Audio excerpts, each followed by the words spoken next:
დიდმა კენი როჯერსმა იმღერა. უნდა იცოდე, როდის დაიჭირო, როდის დააგდო, როდის წახვიდე და როდის გაიქცე. თუ რუსეთს ოდნავ მაინც აქვს გონება, უკრაინაში უკვე იმდენჯერ უნდა დაეყარა ფარხმალი, რომ ორიგამის ოსტატსაც კი შეშურდებოდა. მაგრამ რუსეთი ისევ აგრძელებს ფსონების დადებას. და დონეცკში მან ახლახან დიდი ფსონი დადო. რუსული მომარაგების მთელი კოლონა შევიდა დონეცკის ერთ-ერთ ყველაზე სასიკვდილო ზონაში, რათა ფრონტზე მარაგი მიეტანა. რუსეთმა გარის გადაიფიქრა, რომ როგორმე რაღაც გზით ეს კოლონა იქნებოდა ის, რომელიც გაივლიდა დრონებით სავსე გზატკეცილს, რომელსაც თავად რუსეთი თავის ჯარისკაცებისთვის აკრძალულ ზონად აცხადებს. უნდა გითხრათ, რა მოხდა შემდეგ. უკრაინის FPV დრონებმა კოლონა შენიშნეს და რუსეთმა წააგო თავისი ფსონი, რადგან ათეულობით მანქანა დაკარგა ნამდვილი სიკვდილის გზატკეცილზე. მარფლა არ გვაქვს წარმოდგენა, რატომ სცადა რუსეთმა ის, რაც სცადა. ჩვენ ვნახეთ რუსეთის ჯავშანტექნიკის ბედი მთელ უკრაინაში. თითქმის 25,000 მათგანი უკვე განადგურებულია, ზუსტად იმიტომ, რომ ისინი მარტივი სამიზნეებია უკრაინის FPV დრონებისთვის. მაგრამ ივლისის შუა რიცხვებში დონეცკში რუსმა მეთაურებმა გაუგებარი გადაწყვეტილება მიიღეს და 50 მანქანის კოლონა დონეცკის შემოვლით გზაზე გაუშვეს. ეს გზა რუსებისთვის უსაფრთხო ნამდვილად არ არის. ეს სწორედ ის გზაა, სადაც რუსეთს აკრძალული აქვს ყველა სატვირთო და სამხედრო ტრანსპორტის გადაადგილება, რადგან უკრაინას ფაქტობრივად საცეცხლე კონტროლი აქვს. ის მდებარეობს სულ რაღაც 12 კილომეტრში ნაცრისფერი ზონისგან, რომელიც ქალაქ ტორეცკსა და კონსტანტინივკას შორისაა და უკვე დიდი ხანია უკრაინის დრონების მოქმედების არეშია. უკვე რამდენიმე თვეა რუსეთის მეთაურებმა ერთი რამ იციან. მანქანები, რომლებიც დონეცკის რგოლის გზაზე გადიან, ნადგურდებიან. და დღეს ეს განადგურება კიდევ უფრო გარდაუვალია. უკრაინას ახლა ფრონტის ბევრ რეგიონში, მათ შორის დონეცკშიც, FPV დრონების მხრივ 1.5-ზე უპირატესობა აქვს რუსეთის წინააღმდეგ. უკრაინაში ყოველთვე ჩნდება დრონების ახალი თაობები, როგორც FPV, ასევე სხვა ტიპის. Aerospace Global News-ის ინფორმაციით, უკრაინამ უკვე დაამტკიცა რეკორდული 413 ახალი დრონის სისტემა მხოლოდ 2026 წელს. ეს რეკორდია და ჩვენ ჯერ მხოლოდ წლის ნახევარში ვართ. Forbes დასძენს, რომ უკრაინის FPV დრონები ახლა აღარ შემოიფარგლება მხოლოდ ფრონტით და მის მიმდებარე ტერიტორიებით. ზოგიერთი მათგანი შეიძლება 60 კილომეტრამდე შეიჭრას მტრის ხაზების მიღმა, რაც იმას ნიშნავს, რომ რგოლის გზა, რომელიც ფრონტიდან მხოლოდ 12 კილომეტრშია აშკარა სამიზნეა. ყველაფერი ამაში ცუდ ფსონს გავდა. ეს იგივეა, რაც პოკერში სხვადასხვა მასტის 7-2-ით ყველაფრის ერთბაშად დადება. რუსეთს ნამდვილი სასწაული დასჭირდებოდა, რომ თავისი 50 მანქანიანი კოლონა დონეცკის რგოლის გზით უსაფრთხოდ გაეყვანა. სასწაულები შეიძლება მოხდეს იღბლიანი მოთამაშისთვის, მაგრამ რუსეთს არ გაუმართლა. როდესაც კოლონა ცდილობდა ფრონტისკენ წასვლას, გარდაუვალი მოხდა. უკრაინამ დაინახა რუსეთის 7-2 და ტუზების წყვილით რეიზი გააკეთა.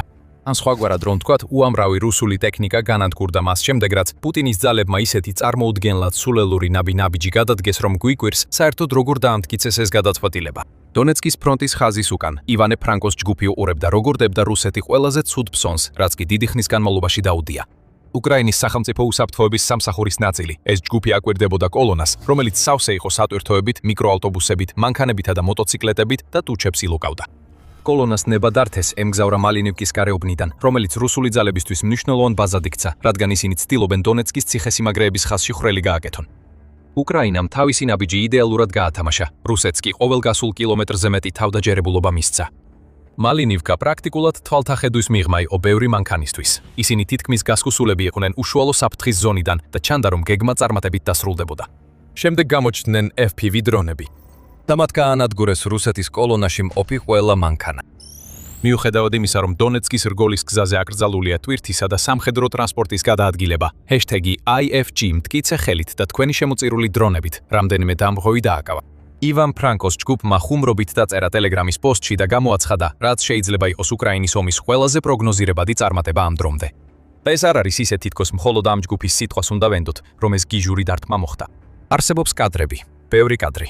სენსორ ნეტი აზიარებს ერთ ვიდეოს. კადრები გადადის FPV დრონის ხედვაზე, რომელიც მიემართება რუსული კოლონის ერთ-ერთ სატვირთოსკენ და მანქანის მგზავრის ხედვაზე, რომელიც ახლოს მოძრაობს. ჩვენ ვხედავთ, როგორ უახლოვდება დრონი. შემდეგ კადრები გადადის მეორე ხედვაზე, სადაც იგივე ჩანს. კადრები წინ და უკან იცვლება, სანამ დრონის კადრი არ გაშავდება. ვინც კი ოდესმე უყურებია უკრაინის FPV დრონების მიერ გადაღებულ კადრებს, იცის, რომ სიგნალის გაწყვეტა ნიშნავს, რომ აფეთქება ახლახან მოხდა. და ეს დასტურდება მაშინ, როცა ვიდეო ბრუნდება მგზავრის ხედვაზე, რომლის კადრებშიც ჩანს როგორ ეშვება უკრაინის დრონი და პირდაპირ მიზანში ხვდება. ეს იყო რუსეთის კატასტროფის ისტორია დონეცკის შემოვლით გზაზე. ხელახლა და ხელახლა უკრაინის დრონები დაფრინავდნენ, პოულობდნენ და ანადგურებდნენ რუსეთის მანქანებს, რომლებსაც ასეთი რისკის გაწევა არ უნდა გაებედათ. კიდევ ერთი ვიდეო, ამჯერად გაზიარებული ქსელანოვა პლუსის მიერ, აჩვენებს ხოცვა ჟლეტის შედეგებს იმავე გზაზე, რომლითაც რუსეთი გავლას შეეცადა. ჩვენ ხედავთ მანქანებს, ერთის შემდეგ მეორეს, დამწვარსა და განადგურებულს. სულ 50 ლადებიდან და კვადროციკლებიდან დაწყებული სატვირთოებით და იმ მანქანით დამთავრებული, რომელიც საარტილერიო იარაღს გადაჰქონდა. ეს სცენა ძალიან გავს Mad Max-ის ფილმს, სადაც არ უნდა გაიხედო ყველგან კიდევ ერთი დამწვარი მანქანის ნარჩენია. არ არის ცნობილი, რამდენი რუსი ჯარისკაცი გაანადგურეს უკრაინელებმა ამ დაუნდობელი იერიშის დროს კოლონაზე, რომელსაც საერთოდ არ უნდა მიეცა ნებართვა გადაადგილებაზე, მაგრამ ეს თითქმის არც კი აქვს მნიშვნელობა. ამ მანქანების განადგურების კადრი საკმარისია, რომ რუსეთს მკაფიო გზავნილი გაუგზავნოს. თქვენ დადეთ ფსონი, თითქოს დონეცკის შემოვლითი გზა ჯადოსნურად უსაფრთხო გახდა. ასე არ არის და ძალიან დიდი ხნის განმავლობაში არც იქნება. კიდევ ერთხელ უნდა დავსვათ კითხვა. რატომ? რა შესაძლო მიზეზი შეიძლება ქონოდა რუსეთს, რომ მთელი კოლონა გაეშვა იმ გზაზე, რომელიც იცის, რომ უკრაინის FPV დრონებით კონტროლდება? მალე ამ კითხვაზე რამდენიმე ვარაუდს შემოგთავაზებთ, მაგრამ მანამდე ეს არის The Military Show. თუ მოგწონთ რუსეთის სრული დამცირების ყურება, ჩვენ კიდევ ბევრი მსგავსი მასალა გვაქვს. გამოიწერეთ არხი დღესვე და დააწკაპუნეთ შეტყობინების ზარზე, რომ ნახოთ კიდევ ბევრი ვიდეო, სადაც წარმოჩენილია რუსეთის ყველაზე სულელური გადაწყვეტილებები. და არ შეგეშალოთ, რუსეთის დონეცკის შეცდომა ნამდვილად სულელური იყო. სულელური მხოლოდ ის არ არის, რომ 50 მანქანიანი კოლონა გააგზავნეს გზაზე, რომელიც უკრაინის FPV დრონების კონტროლის ქვეშაა. კიდევ უფრო გაუგებარია, რომ რუსეთმა ეს კოლონა ფრონტზე დღისით გაგზავნა. ყოველ შემთხვევაში სიბნელის საფარში ამ მანქანებს შეიძლება შანსი ჰქონოდათ. მართალია დიდი შანსი არა, რადგან უკრაინის FPV დრონებს ღამითაც შეუძლიათ მანქანების თვალთვალი, მაგრამ მაინც რაღაც იქნებოდა. შეიძლება რამდენიმე მათგანი გადარჩენილიყო ამ ხოცვა ჟლეტას. რუსეთმა ფაქტობრივად თავის ჯარისკაცები თვითმკვლელ მისიისთვის გაგზავნა და მიზეზი როგორც ჩანს მარტივია. სასუტარკვეთა. ჩვენ ადრე ვახსენეთ როგორც ტორეცკი, ასევე კონსტანტინიუკა. ყველაზე სავარაუდო ახსნა როგორც ჩანს ისაა, რომ რუსეთი სასოწარკვეთილით ცდილობდა ჯარისკაცებისა და მარაგების მიწოდებას ამ ქალაქებთან მდებარე ფრონტებზე. განსაკუთრებით კი კონსტანტინიუკა მდებარეობს ციხესიმაგრეების ხაზის სამხრეთ წვერზე, რომელიც რუსეთს უნდა გაარღვიოს თუ სურს აიღოს დონეცკი და შესაბამისად დონბასის რეგიონი, რომელსაც პუტინი ასე ძალიან აფასებს. სლოვიანსკისა და კრამატორსკის ტყუპი ქალაქები კონსტანტინიუკის ჩრდილოეთით მდებარეობს, სადაც კრამატორსკი მხოლოდ 22 კილომეტრითაა დაშორებული. ასე რომ ჩვენი თავდაპირველი შეფასება რუსეთის ცუდი გათვლაზე იყო ის, რომ მას ეგონა, რომ ერთ-ერთ ამ ფრონტზე, ან ორივეზე, მეტი ჯარისკაცი და მარაგი უნდა გადაეყვანა, რათა მომავალი შეტევებისთვის გაეძლიერებინა ისინი. ასევე შესაძლებელია, რომ რუსეთმა ეს რისკი იმისთვის გაწია, რომ თავისი ჯარისკაცების ნაწილი გადაეჰჩინა. ადრე ვახსენეთ, რომ დრონებით სავსე სულ უფრო მზარდ სასიკვდილო ზონებთან ახლოს გადაადგილება თითქმის ყოველთვის სასიკვდილო განაჩენია. მანქანები ადვილი სამიზნეებია, რაც ერთ-ერთი მიზეზია, რატომაც რუსეთმა ძირითადად გადაინაცვლა ინფილტრაციის სტრატეგიაზე, სადაც მისი ჯარისკაცები სასიკვდილო ზონებს ფეხით კვეთენ. საფრთხილოა დიახ, მაგრამ ჯარისკაცი მანქანაზე პატარაა, რაც მათ უფრო ძნელად შესამჩნევს ხდის. გარდა ამისა, ჯარისკაცებს შეუძლიათ თხრილებსა და ბუნკერებში დამალვა, რითაც შესაძლოა უკრაინის დრონებს თავი აარიდონ. რუსეთის პრობლემა ისაა, რომ ინფილტრაციის სტრატეგია, რომელიც 2025 წელს მუშაობდა, როცა სასიკვდილო ზონები 12 კილომეტრზე ნაკლები სიღრმის იყო, 2026 წელს უკვე არაეფექტური ხდება. როგორც ბიზნეს ინსაიდერი უცხება, უკრაინის ყოფილი თავდაცვის მინისტრი მიხაილო ფედოროვი ამბობს, რომ რუსეთის ჯარისკაცებს ახლა დაახლოებით ბევრი მათგანი ბრძოლამდე ვერც კი მიდის, რადგან დრონები მათ ნაწილებად აფეთქებენ, რიმოც ფრონტზე რუსეთის შეტევები ბევრად სუსტია, ვიდრე პუტინს სჭირდება. ამიტომაცაა ესეთი სასოწარკვეთა. და სწორედ ამიტომ დადო რუსეთმა ეს აბსურდული ფსონი. არის კიდევ ერთი შესაძლებლობა, როცა საქმე რუსული კოლონის კატასტროფას ეხება. შეიძლება იდეა იყო ჯარისკაცებისთვის გრძელი და სახიფათო მარშის თავიდან აცილება ფრონტამდე, მაგრამ რუსეთმა ასევე აჩვენა, რომ მას ნამდვილად არ აინტერესებს, რამდენი ჯარისკაცი მიაღწევს დანიშნულების ადგილს ამ მარშებში. თავარია, რომ ზოგიერთმა მაინც მიაღწიოს იქ, სადაც საჭიროა. ტექნიკის გაგზავნა ნიშნავს ფულის რისკს და ეს პუტინისთვის უფრო ძვირფასია, ვიდრე მისი საზარბაზნე ხორცად ქცეული ჯარისკაცების სიცოცხლე. შეიძლება რუსეთი ცდილობდა მომზადებულიყო იმისთვის, რასაც ბოლო დროს იშვიათად აკეთებს, მექანიზირებული შეტევა უკრაინულ პოზიციაზე. შეიძლება გაიფიქროთ, რატო იყო კოლონაში ამდენი ჩვეულებრივი მანქანა, თუ რუსეთი შეტევისთვის ემზადებოდა. ეს სინამდვილეში გასაკვირი არ არის. გარდა იმ მასიური ჯავშან ტექნიკის დანაკარგებისა, რომლებიც ადრე ვახსენეთ, დოკუმენტირებულია, რომ რუსეთი სამოქალაქო მანქანებს იყენებდა უკრაინულ პოზიციებზე თავდასმაგრებისთვის, ჯერ კიდევ 2025 წლის მარტიდან. იმ დროს Forbes-ის ინფორმაციით, დონეცკის რგოლის გზაზე კონვოიში ნანახი მანქანები და ყველგანმავალი ტრანსპორტი რუსეთის ყველა დანაკარგის დაახლოებით 70%-ს შეადგენდა. როგორც ჩანს, რუსეთისთვის თუ რამე ბორბლებზე დგას, მაშინ მისი გამოყენება შეტევისთვის შეიძლება. ამიტომ ვერ გამოვრიცხავთ შესაძლებლობას, რომ რუსეთს სურდა უკრაინის მიერ ახლახან განადგურებული 50 მანქანა ტორეცკზე ან კონსტანტინივკაზე შეტევისთვის გამოეტენებინა. ასეთი შეტევები დამახასიათებელია ქვეყნისთვის, რომელსაც აღჭურვილობის დეფიციტი აქვს. თუმცა ეს ყველაფერი ერთ მარტივ ფაქტს არ ცვლის, რაც რუსეთმა ახლახან გააკეთა, ძალიან სულელური იყო. და ეს მხოლოდ იმიტომ არ არის სულელური, რომ უკრაინას აშკარა უპირატესობა აქვს FPV დრონებში. ფრონტის ხაზიდან ათეულობით და ხშირად ასეულობით კილომეტრის დაშორებით. ახლა ვხედავთ უკრაინული საშუალო რადიუსის დამხტმელი დრონების ახალთაობას, რომლებიც შედეგებს აღწევენ რუსულ კოლონებზე.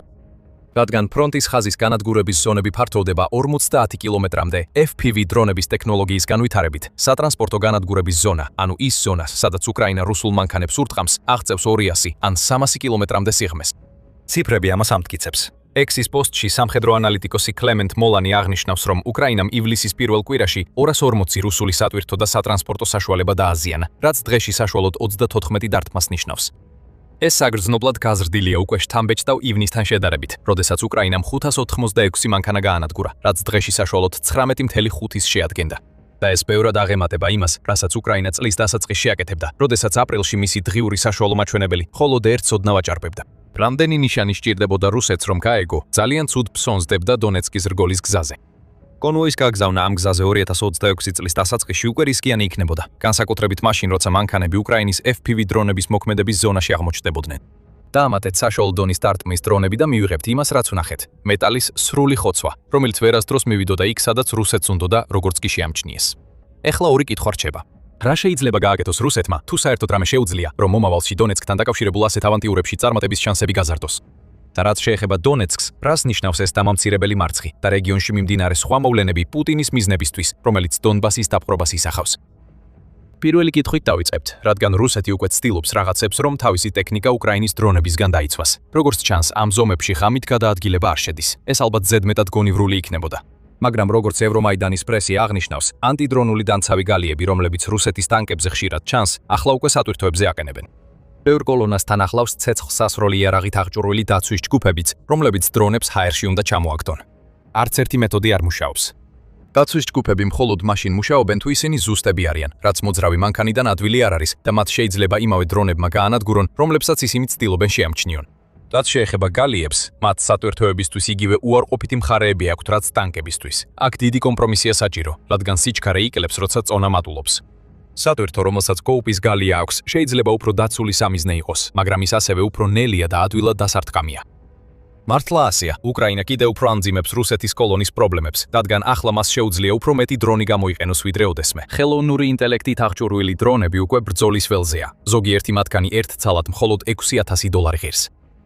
როდესაც მათ მხარს უჭერენ FPV კვადროკოპტერები, რომელთა თითოეულის ღირებულება დაახლოებით $500, ადვილია იმის დანახვა, თუ როგორ შეუძლია უკრაინას გამოუშვას ასეთი ტიპის დრონების ჯგუფები, რომლებიც მამართივად აძლევენ თავს მოძრავ საჰაერო თავდაცვას და შემდეგ არღვევენ გალიებს, რომლებიც რამდენიმე მანქანაზეა დამონტაჟებული, რომლებსაც რუსეთი იცავს. და ნებისმიერი ეჭვი უკრაინის დრონების დომინირებასთან დაკავშირებით, როგორც რაოდენობის, ასევე დარტყმის ეფექტურობის მხრივ, გაქარწყლებულია 17 ივლისის Kyiv Independent-ის ანგარიშით, სადაც ნათქვამია, რომ უკრაინის დრონულმა დანაყოფებმა 2026 წლის პირველ ნახევარში მილიონზე მეტ ობიექტს დაარტყეს. ამავე პერიოდში უკრაინამ პრაქტიკულად გააორმაგა თავისი თვიური დარტყმების რაოდენობა, რადგან იანვარში უკრაინამ უკვე შთამბეჭდავი 105,800 დრონული დარტყმა განახორციელა, ხოლო ივნისში ეს მაჩვენებელი გაიზარდა 200,218 დარტყმამდე. რაოდენობა ახლა უკრაინისთვის ყველაფრის გასაღებია. ამ რიცხვებიდან ნათლად ჩანს, რომ რუსეთს ძალიან დიდხანს მოუწევს ლოდინი, თუ იმედოვნებს, რომ უკრაინის დრონების შეტევა შენელდება. ასე არ არის. მილიონი სამიზნე 2026 წლის პირველ ნახევარში, ეს უნდა გაიგოთ. 50 მანქანა, რომლებიც თვითმკვლელურ მისიაზე გაგზავნეს დონეცკის რგოლის გზაზე, ახლახან თავადაც მიხვდნენ ამას. და რაც შეეხება დონეცკს, რუსეთს იქ საქმეები კარგად არ აქვს, რაც თავიდანვე ხსნის კოლოლონის სასოწარკვეთილებას. ივნისის ბოლოსკენ უკრაინის პრეზიდენტმა ვოლოდიმირ ზელენსკიმ გაამხილა, რომ პუტინმა დონეცკის დაცემისთვის ვადა დააწესა. კლავ ზელენსკის ანგარიშით ეს უკვე მე-15 ვადაა მას შემდეგ, რაც რუსეთმა უკრაინაში სრულმასშტაბიანი შეჭრა დაიწყო. ახლა პუტინი მოითხოვს, რომ რუსეთის ძალებმა დონეცკი დეკემბრის ბოლომდე აიღონ, რაც შეუძლებელ ამოცანად ჩანს, რადგან ციხესიმაგრეების სარტყელის უმეტესობა ჯერ კიდევ დგას. უკრაინას საცეცხლე კონტროლი აქვს ნაცრისფერ ზონებსა და ოკუპირებულ რეგიონებზე, რის შედეგადაც მთელი კოლონები ნადგურდება. ზელენსკი ამ ახალ ვადას პუტინის ილუზიის ნიშნად მიიჩნევს და მას ნამდვილად აქვს საფუძველი. როდესაც პუტინი დეკემბრის ბოლომდე დონეცკს ითხოვს, მისი ჯარები ამ რეგიონში იფლითებიან. 14 ივლისის ანგარიშში RBC უკრაინამ გაავრცელა ინფორმაცია, რომ უკრაინის შეიარაღებული ძალების მთავარსარდალი ოლექსანდრ სირსკი ამბობს, რომ რუსეთი დონეცკში ყოველი დაკავებული კვადრატული კილომეტრისთვის 400-ზე მეტ ჯარისკაცს კარგავს. ზედაპირული გამოთვლებით შეგვიძლია ვთქვათ, რომ რუსეთს დაახლოებით 2.4 მილიონი ჯარისკაცის გაწირვა მოუწევს, რათა უკრაინის ხელში დარჩენილი დონეცკის დაახლოებით 6,000 კვადრატული კილომეტრი დაიკავოს. არ არის გასაკვირი, რომ რუსეთი იმდენად სასოწარკვეთილია, რომ ადვილად კვალდასადევნებელებელ კოლონებს შემოვლით გზაზე აგზავნის, რომლის გამოყენებაც მისმა მეთაურებმა აქცალეს. თუ დონეცკის აღების შანსი უნდა ჰქონდეს, რუსეთს სჭირდება ჯარისკაცები წინა ხაზზე და არა უკანა ხაზში დაღუპულები. მაგრამ ალბათ ყველაზე დიდი შეურაცხყოფა და ყველაზე ნათელი მტკიცებულება იმისა, რომ პუტინის დონეცკის ვადა აბსურდულია, მოდის ომის კვლევის ინსტიტუტისგან, ანუ ISW-სგან. ყოველდღიურად ომის კვლევის ინსტიტუტი აქვეყნებს ანგარიშს, რომელიც რუსეთის შეტევას უკრაინაში აკვირდება. ამ ანგარიშებში ხშირად მოცემულია შეფასებები, თუ როდის დაიკავებს რუსეთი მნიშვნელოვან ტერიტორიებს, მაგალითად დონეცკის რეგიონს. ომის კვლევის ინსტიტუტმა ISW 14 მაისს კიდევ ერთი ასეთი ანგარიში გამოაქვეყნა, სადაც აღნიშნა, რომ მსოფლიოში ერთ-ერთი ყველაზე ზუსტი პროგნოზისტი ვეღარ ახერხებს რუსეთის მომავალის პროგნოზირებას დონეცკში. ომის კვლევის ინსტიტუტი აღარ არის მზადი წინასწარმეტყველოს, როდის შეიძლება რუსულმა ძალებმა დაიკავონ დონეცკი, მათ შორის ციხესიმაგრის სარტყელი. ომის კვლევის ინსტიტუტის ISW თქმით, რუსული წინსვლის ტემპის შენელებისა და დონეცკში უკრაინის მიერ კონტროლირებადი რთული რელიეფის გამო გაურკვეველია საერთოდ შეძლებს თუ არა რუსეთი ამ ტერიტორიის დაკავებას. ეს არის მკაცრი ბრალდება რუსეთის ძალების სრული მარცხის შესახებ, რომ ვერ ასრულებენ იმას, რაც პუტინს დონეცკში სჭირდება. რაც შეეხება რუსეთის რეაქციას ამ ყველაფერზე, აბა რას ელოდებით? რუსეთს არაფერი უღიარებია დონეცკის რგოლის გზაზე 50 ერთეული ტექნიკის დაკარგვასთან დაკავშირებით. ამის ნაცვლად რუსეთი კიდევ უფრო ამყარებს თავის მტკიცებებს, რომ დონეცკში ძლიერ პროგრესს აღწევს. 15 ივლისს გამოცემა National Interest-მა გაავრცელა ინფორმაცია, რომ რუსეთი ახლა ამ მტკიცებს თითქოს კონსტანტინივკა აიღო.